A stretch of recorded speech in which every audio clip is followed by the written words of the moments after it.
Hola, muy buenas noches. El día de hoy vamos a revisar un caso clínico muy interesante. Lo traigo a continuación porque hace un tiempo subí un video sobre eficacia y seguridad, la diferencia entre cada uno. Utilicé un caso neonatal para poder mostrar cómo era la alimentación insegura y la alimentación ineficiente y cómo podía ser tan diferente y a la vez generar tanta problemática en el paciente. El día de hoy quiero intentar responder a varias preguntas que me hicieron cuando subí no solo el video de ineficacia e inseguridad, sino también una duda que me preguntaban muchos colegas, y es que habían tenido resultados de videofluoroscopia en otros lugares del país y de Latinoamérica, donde la videofluoroscopia al paciente se la hacían con una sola consistencia, con un líquido y con un sólido. En otros casos me comentaban que, por ejemplo, un paciente de 10, 11 meses de vida le habían hecho una evaluación con videofluoroscopia solo con un biberón, cuando un bebé a esas alturas pues consume otro tipo de alimentos por el neurodesarrollo que presenta. Entonces quiero intentar responder la pregunta, y cuando yo les respondía por interno les decía: lo que pasa es que una videofluoroscopia con una sola consistencia o con dos, por ejemplo, hacerla con un líquido y con un sólido nada más, puede generar un sesgo grandísimo y dar como completamente patológico a un paciente medianamente sano, o viceversa, dar como completamente sano a un paciente que pueda tener problemas deglutorios con otras consistencias con las que no fue evaluado. Entonces, el día de hoy quiero mostrarles cómo un paciente pediátrico de aproximadamente entre 9 y 10 meses de vida puede presentar una ineficiencia del consumo de alimentos por una sintomatología clínica, pero por su mismo neurodesarrollo durante su primer año de vida puede generar compensaciones que lo lleven a consumir de manera eficiente y segura otro tipo de alimentos. Entonces vamos a ver el caso clínico de un paciente que nunca tuvo acceso a la lactancia materna porque estuvo intubado en varias ocasiones, un paciente que desde el momento en que nació presentó hipoxias y requirió de cuidado intensivo y estuvo intubado por un largo tiempo, y durante sus 3 primeros meses de vida nunca recibió alimentación por vía oral mediante la lactancia materna. Entonces su cerebro no maduró esa funcionalidad de succión. Sin embargo, cuando el paciente inició su proceso terapéutico, empezó a conocer otros instrumentos y otras texturas de alimentación a partir de los 6 meses. Empezó a conocer los espesos, donde empezó a conocer los espesos ITSI-1 parecidos al néctar, los ITSI-2 parecidos al yogur, los ITSI-3 parecidos a la compota.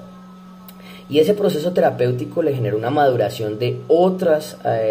patrones oromotores que le ayudaron a reconocer el alimento de cierta forma, consumirlo de cierta forma, compensar las alteraciones existentes por haberse saltado la etapa de la lactancia durante sus 3 meses de vida. Y eso pues obviamente lo vamos a ver correspondido tanto en la clínica como en el examen. Entonces vamos a ver un paciente que nos va a demostrar claramente en la videofluoroscopia que nunca tuvo acceso a la succión, pero que a nivel terapéutico lo compensó con muy buen trabajo terapéutico del fonoaudiólogo pues que lo está tratando,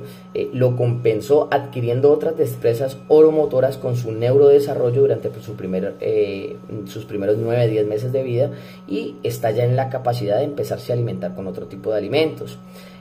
Con una videofluoroscopia como esta que vamos a ver a continuación, no podemos sugerir el retiro de un soporte enteral de forma inmediata, porque sabemos que el nené tiene que conseguir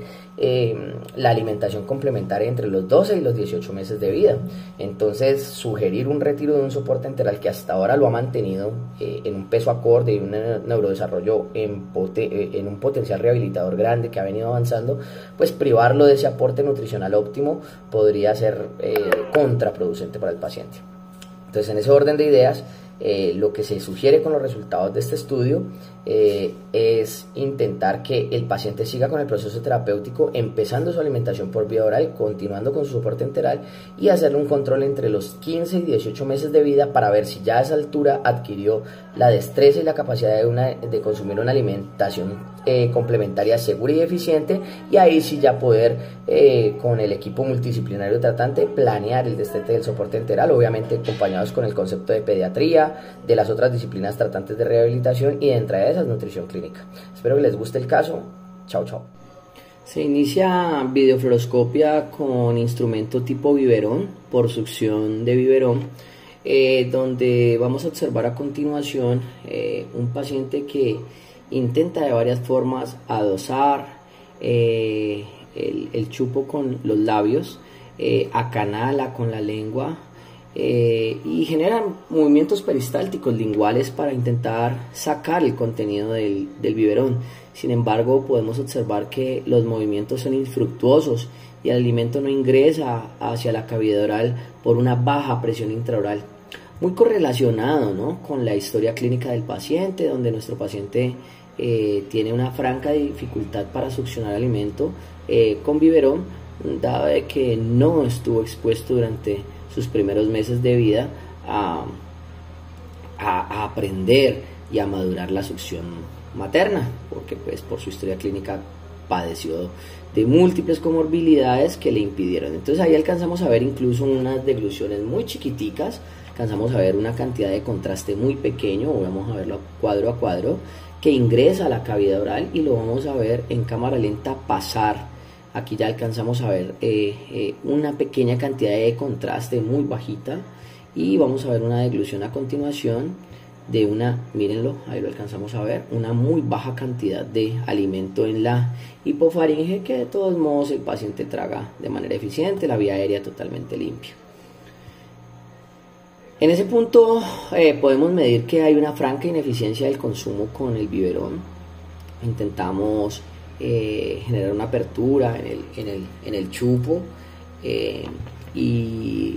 una mayor salida de contraste. Sin embargo, esa salida de contraste hacia la cavidad oral fue más por efecto de apertura del biberón, de un empuje que realiza la madre, quien es la ofertante durante el proceso, pero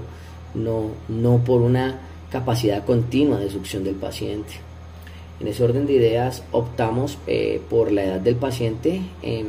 cambiar. Bueno, ahí vemos otra vez el intento de succión y deglución por la técnica de succión, y que no es muy eficiente, que digamos. Y en ese orden de ideas cambiamos a otro instrumento, como vemos a continuación. Aquí vemos una cuchara con una consistencia líquida espeso tipo néctar en la escala internacional ITSI 1, donde vemos una muy evidente mejoría del flujo de alimento en cavidad oral y hacia garganta y posteriormente esófago. Ya vemos un llenado de contraste en el tracto esofágico, y aquí lo voy a dar continuo. Miren, el bebé adosa de una muy buena manera la cuchara. Como nos damos cuenta, al ser un bebé que está en su primer año de neurodesarrollo, todavía vemos que es una propulsión más característica de la succión, una propulsión del bolo tipo bombeo lingual, pero que es muy característica de su edad, o sea, no es patológica. Entonces, a continuación lo vamos a ver con un espeso tipo yogur en la escala ITSI 2. Vamos a ver cómo se desempeña. Vemos una mejor cantidad de contraste que ingresa hacia la cavidad oral, la propulsa de manera continua. Vemos un muy buen flujo de alimento pasando de la boca a la faringe y luego al esófago, ahí con unos ocasionales episodios de reflujo que los vamos a poder detallar mejor en una proyección anteroposterior para ver el tracto esofágico completo. Vuelvo y reitero aquí, para los que no han visto los videos anteriormente, que la videofluoroscopia es gold estándar para medir fases preparatorias oral y faringia. Sin embargo, solo nos da un pequeño tamiz de la fase esofágica, y muchas veces los hallazgos que hacemos en la fase esofágica se sugieren como hallazgos, más no como diagnóstico, porque no es una prueba gold estándar para reflujo ni ninguna patología de característica esofágica. Sin embargo, sí sirve muchísimo para que los médicos tratantes decidan si es pertinente o no mandar otro estudio que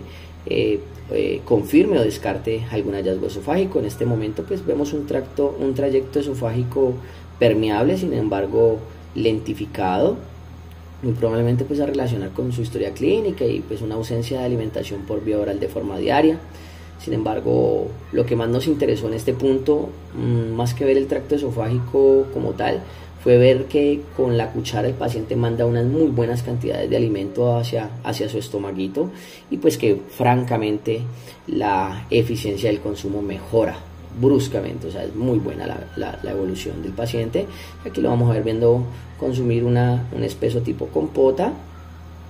que a mi modo de ver aquí presentó un episodio de reflujo. Es una compota que en el tracto esofágico se mueve de manera más lentificada, nos genera un afilamiento ahí y un ocasional episodio de reflujo. Pero a grosso modo, más que hablar de la parte esofágica, lo que más me interesaba en este paciente era que pudieran observar cómo el paciente tenía una ineficiencia del consumo de alimento para un instrumento y una consistencia, pero mucho mejor para otros instrumentos y otras consistencias. En ese caso, biberón y succión de líquido claro, o sea, la leche de fórmula, o